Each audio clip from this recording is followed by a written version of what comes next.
Je suis passée aux 20h.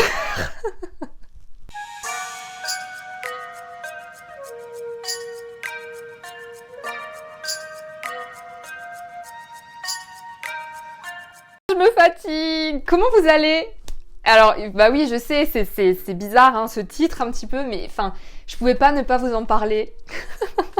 On dirait que c'est un événement de malade et que je suis Lady Gaga, mais en fait, je suis super contente de pouvoir partager ça avec vous sur YouTube parce que tout simplement, je pense que si vous n'aviez pas regardé mes vidéos depuis 1 an, les journalistes ne seraient pas tombés sur mon contenu et voilà, c'est trop chouette, c'est trop improbable, mais c'est trop chouette. Donc pour vous expliquer ce qui s'est passé, en fait, tout simplement, j'ai des journalistes de France 2 qui m'ont contacté, donc qui m'ont envoyé des mails, des messages sur Instagram, etc., qui m'ont demandé, si j'étais ok de partager mon expérience par rapport aux enveloppes budget. Et au début, ça m'a fait très bizarre parce que je me suis dit, en tout cas, moi, j'estime pas forcément être la référente première sur le sujet. Et j'ai trouvé ça super chouette d'échanger avec eux. J'ai pas mal discuté avec eux au téléphone et c'est vrai que eux n'utilisent pas du tout ce système. Donc, ils étaient eux-mêmes étonnés de voir qu'il y a autant de personnes de n'importe quel âge, en fait, et de n'importe quelle situation qui peuvent utiliser les enveloppes budget. Et je me suis dit, why not? Mais j'avais très peur. Enfin, j'étais pas très à l'aise et c'était... Enfin voilà, j'ai quand même eu du mal à dire oui parce que je suis pas vraiment chez moi, je suis chez ma maman, j'avais pas envie d'embêter tout le monde et ils voulaient venir filmer à la maison quoi. Donc voilà, ça s'est fait pendant le week-end de Pâques, donc ils sont venus, c'était deux femmes de l'équipe de Strasbourg qui sont descendues pour me voir et puis en fait on a fait plein de plans, on est allé au distributeur, on est allé dans un commerce dans lequel je vais tout le temps et c'était super chouette et on a filmé aussi dans ma chambre. Et voilà, donc je vais essayer de vous mettre un extrait ou alors de vous mettre le lien du réel que j'ai posté sur mon Instagram parce que ça fait un peu boîte à souvenirs, hein, que ce soit ici ou sur Instagram. Mes réseaux sociaux, j'aime bien les utiliser pour garder des petits souvenirs et des petites traces de mon parcours, il faut le dire. Comment faire des économies chez les plus jeunes? Une nouvelle tendance voit le jour. Enfin, plutôt une bonne vieille recette reprend vie. Plutôt que d'utiliser votre carte bancaire, votre smartphone, pour payer sans vraiment compter, voici le temps de ces bons vieux billets glissés dans des enveloppes en début de mois. Une méthode qui renaît via les réseaux sociaux. Camille Rijad, avec nos bureaux en région. C'est la nouvelle tendance sur les réseaux sociaux. Le cash stuffing, en français, ranger son argent dans des enveloppes. Une technique qui permet de maîtriser son budget uniquement avec de l'argent liquide. Elisa Lehé, 26 ans, est devenue experte. Depuis 1 an, cette graphiste indépendante règle systématiquement toutes ses dépenses courantes en espèces. Là, j'ai la petite enveloppe maison. Là, j'ai l'enveloppe santé. Et là, j'ai créé une enveloppe reste. Chaque pochette représente un type de dépense avec un montant fixé au début du mois. Donc là, j'ai l'enveloppe course. Et du coup, dans l'enveloppe, j'y insère l'argent du mois. Donc course, là, j'ai 50 € de budget. Et là, à chaque fois, j'écris mes dépenses avec les totaux. 50 € qui seront utilisés notamment dans cette épicerie. Je sors mon enveloppe prévue pour les courses, justement. Donc là, c'est des petites courses d'appoint. Donc j'ai mon petit billet de 50 pour les courses qui sont prévues. Et je vais le donner à madame. Fini la carte bancaire. Voilà. Les billets lui permettent de prendre conscience de la valeur de l'argent. On dépense beaucoup moins, on dépense plus pareil, on dépense intelligemment même, j'ai envie de dire. Et par rapport à la nécessité et nos envies aussi, quoi. Au total, plus de 1 500 € épargnés en 1 an et réinvestis dans les loisirs. Je trouve ça vraiment judicieux, surtout pour les jeunes qui n'ont pas l'habitude de gérer un budget. Et puis vu l'augmentation des prix aujourd'hui, je trouve ça vraiment judicieux. Un retour vers le passé pour certains jeunes, car gérer ses dépenses en liquide était monnaie courante dans les années 60 et 70. Je voulais en profiter donc pour vous remercier énormément pour le soutien que vous m'apportez, de commenter à chaque fois les vidéos, de me parler de vos expériences et je trouve ça hyper chouette d'être aussi nombreux à apprécier ce système et voilà, trêve de bavardage, c'était la petite parenthèse pour vous raconter la petite nouvelle. Et puis sinon, on va faire le remplissage du mois de mai ensemble et je vais enfin pouvoir vous montrer à quoi me sert l'enveloppe reste parce que j'ai déjà dépensé mon enveloppe plaisir. Ne me jugez pas, j'avais besoin de me faire plaisir et je suis très contente. Mais du coup, je vais pouvoir vous expliquer tout ça. Je vous laisse avec la suite. C'est parti, on va compléter ensemble la petite fiche, comme d'habitude, de l'organisation du budget du mois. Donc là, on est sur notre mois de mai. 1er mai, happy 1er mai, on est très content. Voilà, je mets des cœurs, ça y est, rien ne va plus. Alors, je suis toujours dans une situation qui fait que je prépare mon déménagement et donc j'ai des dépenses qui ne sont pas forcément les mêmes que vous. Enfin, chaque personne est différente, vous l'avez bien compris, mais c'est pour ça que j'ai très peu de courses ou très peu d'autres éléments. Alors, au niveau du salaire, j'ai laissé parce qu'on est toujours sur le même montant pour ce mois-ci et j'ai toujours les mêmes charges fixes. Pour l'instant, c'est pareil. Donc là, au niveau du total, on est à 1300 moins les 878 de charges fixes que j'ai laissées sur mon compte. Et on obtient la somme de 422. Alors ce mois-ci, je ne vais pas du tout mettre cette somme dans mes enveloppes. Je vais mettre même beaucoup moins. Puisque je vais mettre la somme de 320 € pour laisser un petit peu en fait sur le compte. Parce que je sais que j'aurai des dépenses imprévues suite à mon emménagement, etc. etc. Alors on va quand même faire le remplissage ensemble des enveloppes budget, donc de tout le budget que j'ai dans le mois. Et on va aussi faire le point sur les épargnes après être parti en vacances et comment ça se passe à ce moment de l'année, voilà, au mois de mai, pour tout ce qui est Noël, etc. On va faire un petit point ensemble. Dans la catégorie voyage, ce mois-ci, je vais mettre 80 €. Donc là, en fait, je suis déjà partie, mais on va renflouer pour... J'ai pas prévu de repartir en vacances cette année pour ne pas vous le cacher parce que financièrement, eh ben, je ne peux pas. Mais en tout cas, peut-être des week-ends ou peut-être d'autres choses. Mais en tout cas, je continue de renflouer cette enveloppe pour préparer voilà, les prochaines vacances, les prochains week-ends ou les prochaines escapades. Dans concert, je vais mettre 10 €. Dans Noël, il faut absolument que je renfloue, je vais mettre 30 €.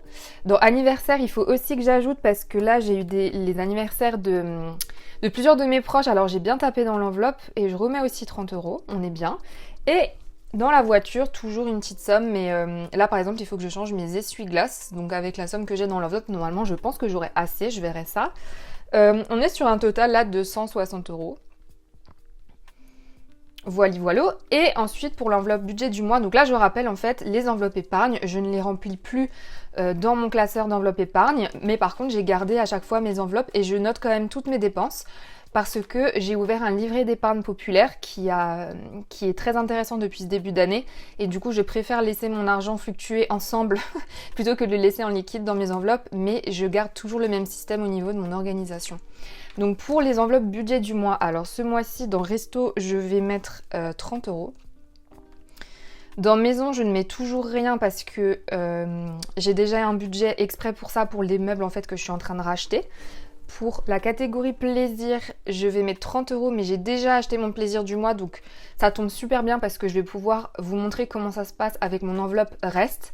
Parce qu'il y a beaucoup de personnes qui ne comprennent pas le principe, donc comme ça je vais pouvoir vous faire l'exemple parce que j'ai les 30 € mais je les ai déjà dépensés. Donc je vais vous montrer ça. Courses, ce mois-ci je mets 40. Alors c'est très très peu, mais encore une fois je suis dans une situation où je ne paye pas les courses parce que je vis chez ma maman actuellement et c'est sa manière à elle de m'aider à bien rebondir, on y croit. Et pour la santé, toujours mon rendez-vous mensuel, je vais mettre 60 €. Donc là, pour les enveloppes budget du mois, donc c'est tout l'argent qui est ici, j'ai la somme, pareil, de 160 €. Alors, je ne sais plus dans quel ordre j'ai fait la dernière fois, mais là, je pense qu'on va déjà faire le point sur les épargnes. Alors, j'ai toujours mon petit document. Donc budget, je vais la mettre par ici. J'ai toujours mon petit document où en fait à chaque fois j'écris où j'en suis par rapport aux épargnes, mais il n'est pas forcément à jour parce que là c'est vraiment où j'en suis au début du mois. Donc là par exemple je suis partie en voyage au Portugal, donc j'avais 339 € dans mon enveloppe et là c'est plus du tout le cas, donc en fait il faut que j'additionne ce que j'ajoute avec ce qui est écrit sur mes enveloppes. Moi c'est comme ça que j'ai trouvé pour m'organiser, ça me convient bien. Et voilà, donc on va voir tout de suite dans les enveloppes, on va additionner et on va écrire là début mai combien j'ai dans chaque enveloppe. Donc là par exemple comme je vous ai dit pour la voiture, j'avais 60 € de dispo, donc je pense que j'aurai assez pour mes essuie-glaces et j'ai ce que j'ajoute ce mois-ci. Donc je vais juste compléter ça avec vous. Alors dans le voyage, du coup j'ai écrit qu'il me restait 103 € par rapport à mes dépenses et j'ajoute 80 €. Donc c'est facile, là pour le mois de mai j'ai 183 €. Voilà, donc elle est déjà un petit peu renflouée. Ensuite dans concert il me reste 85 € et j'ajoute 10 €, donc j'ai 95 €. Donc pareil, nickel, je prépare les prochains concerts prévus. Ensuite, là j'ai l'enveloppe Noël, donc normalement j'ai pas touché, donc 90 €. Et comme j'ai ajouté 30 €, ça me fait 110 €. Pardon, ça me fait... Putain, je sais pas calculer. Ça me fait 120 €. Voilà. Ensuite, pour les anniversaires, donc là, comme je vous ai dit, j'ai fait des dépenses tic-tac-tac. Donc, il me reste 32,80 dans l'enveloppe. Et j'ai ajouté 30 €, donc j'ai 62,80. Alors, moi, j'arrondis, j'ai pas envie de m'embêter. Donc, on va dire que j'ai 63. Voilà. Ensuite, dans la voiture, il me reste 60. Et j'ajoute les 10 €. Donc, on a 70 €. Et en fait, là, je vais pas le faire avec vous parce que c'est un petit peu embêtant, mais en fait, je vais réécrire à chaque fois combien j'ajoute par rapport au mois pour voilà être à jour dans mon enveloppe et vraiment savoir où j'en suis. Mais c'est beaucoup plus simple de me prendre cette feuille que de prendre l'enveloppe à chaque fois. Mais là, j'écris, tout à l'heure, je vais écrire hors caméra pour bien m'en sortir. Et du coup, dans maison, j'ai toujours mes 10 € qui traînent. Bon, c'est un peu ridicule parce que si vraiment j'ai besoin d'acheter quelque chose, je taperai certainement dans mes économies. Mais c'était des épargnes, donc voilà, comme j'ai rien ajouté. Il ne faut jamais négliger les épargnes, même les petites, elles peuvent travailler. Donc voilà où j'en suis. Donc là, on est au mois de mai. Dans voyage, j'ai 183, dans Noël 120, dans concert 95, dans voiture 70, dans livre 63. Tout cet argent est ensemble sur mon compte livret d'épargne populaire pour qu'il puisse travailler et fluctuer, je t'en prie, fluctue. Bref, vous avez compris où on en est par rapport aux enveloppes épargne. Donc je referme ça et mon petit doc, je le prends. Alors en fait, là c'est pareil, c'est-à-dire que là c'est une autre organisation que j'ai fait juste au-dessus, c'est-à-dire que j'écris en fait combien j'ajoute pour à peu près voir si c'est toujours à peu près la même chose au niveau des sommes. Donc là on peut le compléter tout de suite ensemble. Resto, donc là ce mois-ci pareil j'ai ajouté 30. Dans courses, j'ai mis 40. Dans maison, j'ai rien mis. Dans santé, toujours 60. Et dans plaisir, 30. Alors oui, la catégorie plaisir, elle a un petit peu baissé parce que comme je dois faire des achats pour l'appartement, forcément, je l'inclus un petit peu dedans. Et puis là, j'étais en vacances le mois dernier. Donc voilà, j'ai pu me faire plaisir. Donc le document, on peut l'enlever. Et on va faire tout de suite ensemble le remplissage et y ajouter l'argent qui est disponible juste ici. Alors, donc dans courses, on va ajouter les 40 €. Plus 40, donc il va me rester 40 et évidemment on est le 1er mai. Moi je fais tout dans le, je fais tout dans le désordre. Donc là j'écris toujours budget. Donc c'est ce que j'ai tendance à écrire lorsque j'ajoute de l'argent. Et du coup, pour les 40, je vais mettre... Alors, je vais plutôt mettre des petites coupures. Là, j'ai que des petites coupures de toute façon parce que je m'en sors beaucoup mieux comme ça.